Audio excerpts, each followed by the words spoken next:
Hello and welcome back to another World of Tanks review with me, Coffee Guy. Today I'm going to be taking a look at the brand new Demolisher T28 prototype. It's part of World of Tanks' new Operation Cold Steel. It's a trio of tanks, all reskins, all with a 3-round autoloader added on. So we've got the T28 prototype, which is what I'm covering here, but there's also a Swedish Centurion and another version of the Carnarvon Action X for the British. So what's quite interesting about these tanks is, whilst, as always, they're pretty expensive, they also come with a nice 75% crew training bonus on top of the 50% silver and 15% XP, which makes them pretty nice to have. They're also promised to be one-offs, apparently, limited editions. So for those collectors out there, given that they're only available for, I think, about a week or so up until the start of January, it's a good opportunity to watch this video and find out whether this is one to add to your collection or not. But before I got stuck into the Demolisher T28, I wanted to take a quick look at some other interesting things that have just come out this week for Christmas.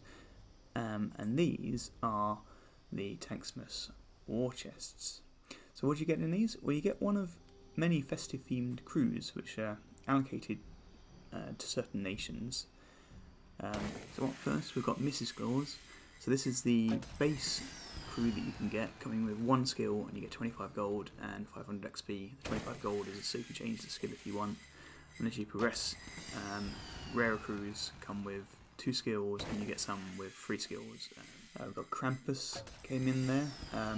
He was a German one. Sugar Plum Fairy, pretty cool, Soviet.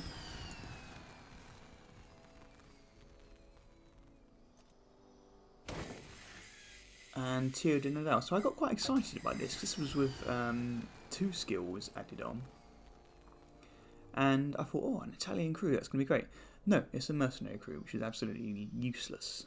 All of the mercenary tanks come with crews already. A bit annoyed about that. But nice to get Grilla, which is a Swedish Christmas crew. Again, with 1 skill there. So let me know what if you've had any luck with these xmas chests. What did you get? Are you impressed? I am, I think, but I must admit I stopped after those 6 because I wasn't happy that you got mercenary crews for a start. They seem pointless, and there does seem to be a big amount of US crews here. And the trouble here is that most people already have a lot of American crews by default because it's the biggest tech line. And it would kind of be nice if you could pick which nation you wanted to assign your crews to, and then it locked once you had chosen that first tank. So enough of talking about the xmas tank crews, let's get back and have a look at the Demolisher T28. So what is it? Well, it's basically a T28 prototype, almost exactly the same, except that it has a snazzy new paint job, which I must say I do like the look of, and it comes with an auto-loading version of the 105mm gun. So that's not the top tier gun that you get on the T28 prototype. You can actually get I think it's a 120mm gun. So these were American prototypes built during the war. They were meant to take on the Siegfried Line, which was one of Hitler's big defensive lines in front of Germany. And I think there was some thought that they might be useful in the invasion of the Japanese home islands too.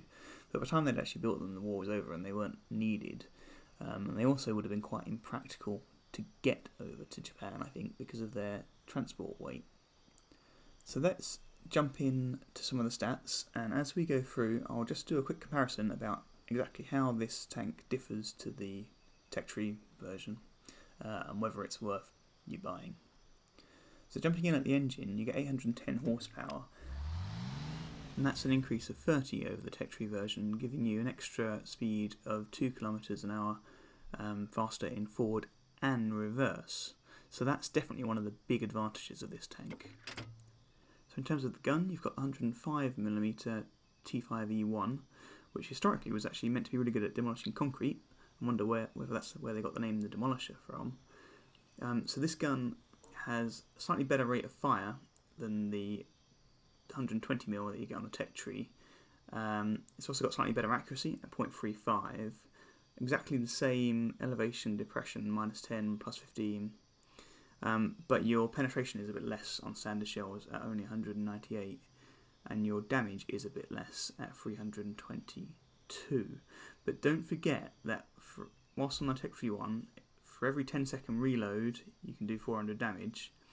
On the Demolisher, you've only got an intra-clip reload of about 2.5 seconds.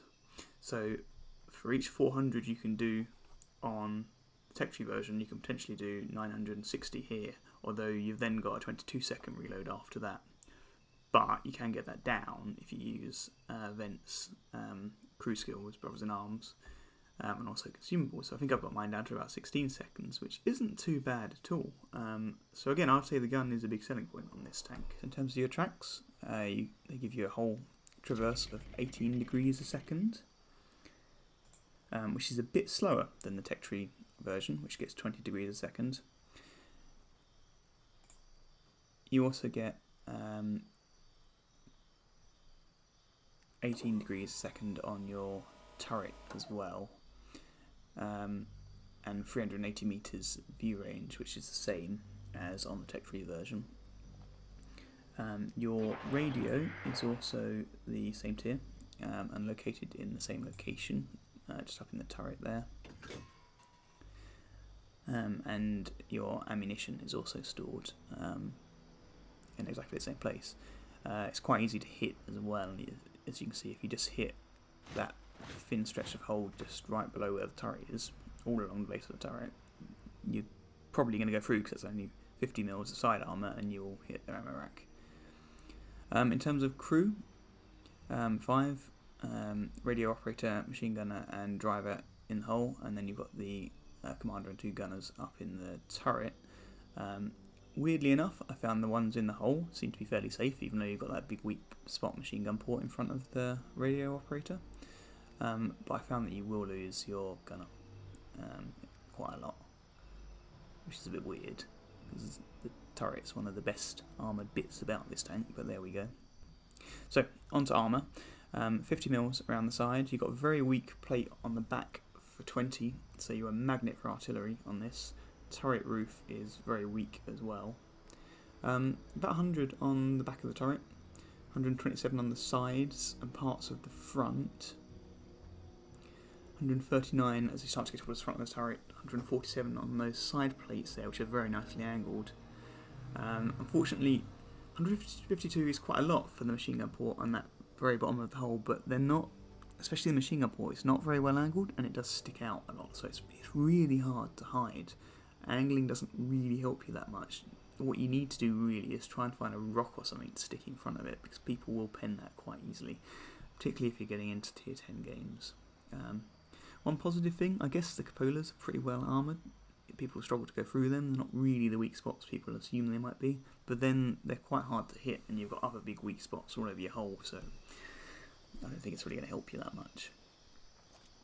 In terms of ammo, we've already talked about damage and penetration values, but you can see it's fairly cheap here and you get to carry quite a lot of it.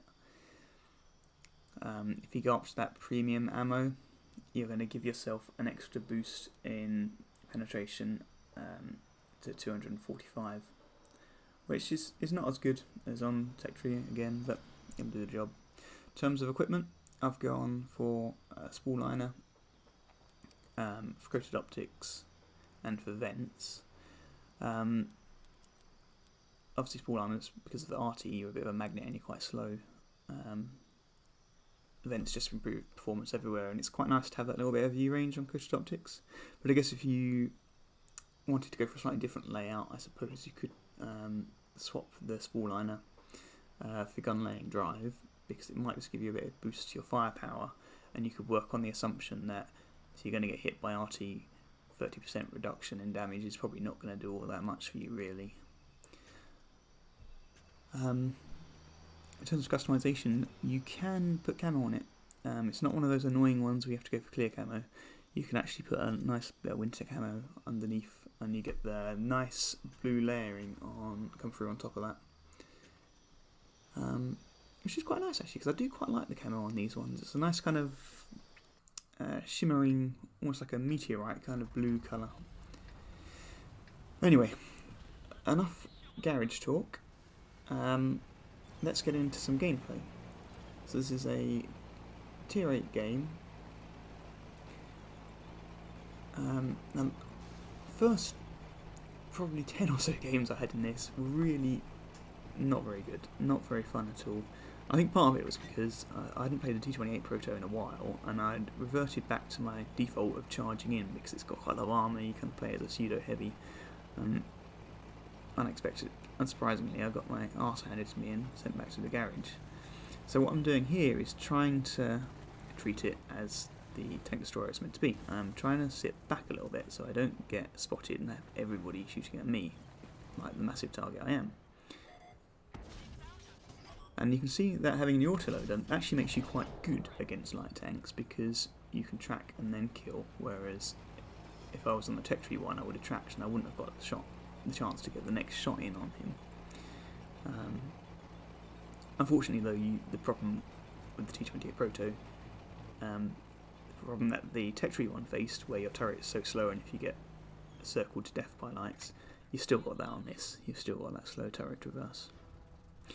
So I was hoping that I might see some more enemies pop up along the B9 line. They sometimes come up on that ridge there, but there doesn't seem to be anybody there really, so I'm kind of mulling, do I go forward and follow our heavy up at C9, or do I retreat back to the company of everybody else down around that kind of H line? I figured I'd go forward and help him out, although it is risky because I've had this go wrong on a lot of other games. You get cornered, so all it takes is for them to get around the side of you because you've only got like 50 mils of armour and you're dead really quickly. Your 1150 hit points don't really go that far. Tier 8, certainly not when you get dunked in at tier 10. And that weak side armour is a bit of a problem because you can't really side scrape that well on it, as you'll see in a minute. I try to do it, but they can still often pen you. So you've really got to rely on trying to keep that front to people. But even then, they just go through the weak point, and a lot of people are spamming premium ammo these days. You really can't rely on this armour. You've got to treat it like a traditional tank destroyer and try not to get seen. Which is why it might come as a bit of a surprise that I'm doing this. But I couldn't resist a nice little shot on that Tiger 1, seeing as he was sitting there and not expecting me. So, get a nice little bit of damage in with the autoloader. Also get some assisted track damage as well. So try and get my angling right. But unfortunately it doesn't really work, that blooming statue's in the way, and as I pull out, that gets in the way of shooting him.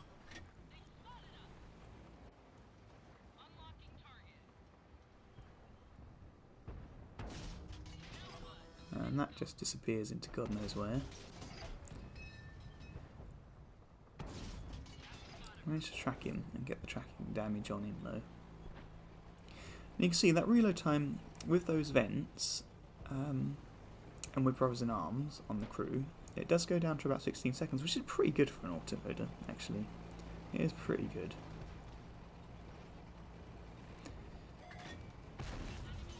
You can also see what's quite nice is not only does this tank get a little bit more speed than the tech tree version, but it's pretty good at hitting objects. It doesn't slow down that much, so you have got a little bit of momentum to keep up with your team when the battle starts moving forward, which is quite nice. It's not super slow like, for example, the AT-15 would be a good example of something which is super slow and you get left behind a lot.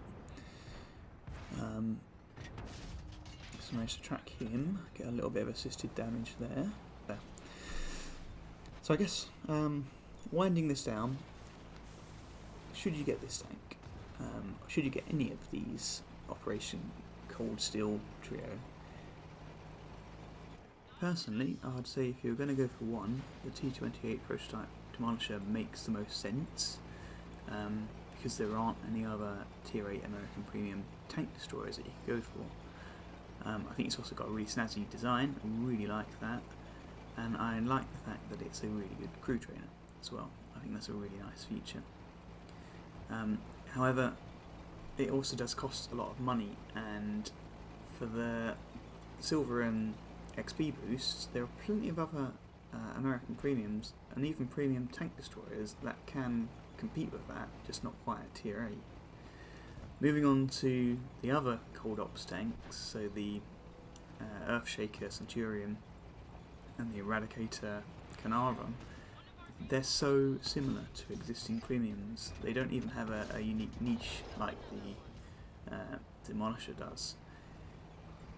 The Earthshaker is just a Primo Victoria with an autoloader, and the Carnarvon Eradicator is just a Paladin with an autoloader. And I already have both the Primo and the Paladin, so I'm not going to be paying the extra gold just for these things, just for that crew boost and cool paint job. But if you don't have these tanks already, then the Eradicator and Earthshaker are probably slightly better than their equivalents, so I'd recommend it in that case. But I hope that review has been useful for you, help you maybe decide if you want to pick it up over the holidays. As always, thanks for watching. I hope you have a wonderful Christmas, and I'll hopefully see you all in the new year with a new review on something as yet to be decided. As always, let me know if you have any suggestions down in the comments below. Coffee Guy out.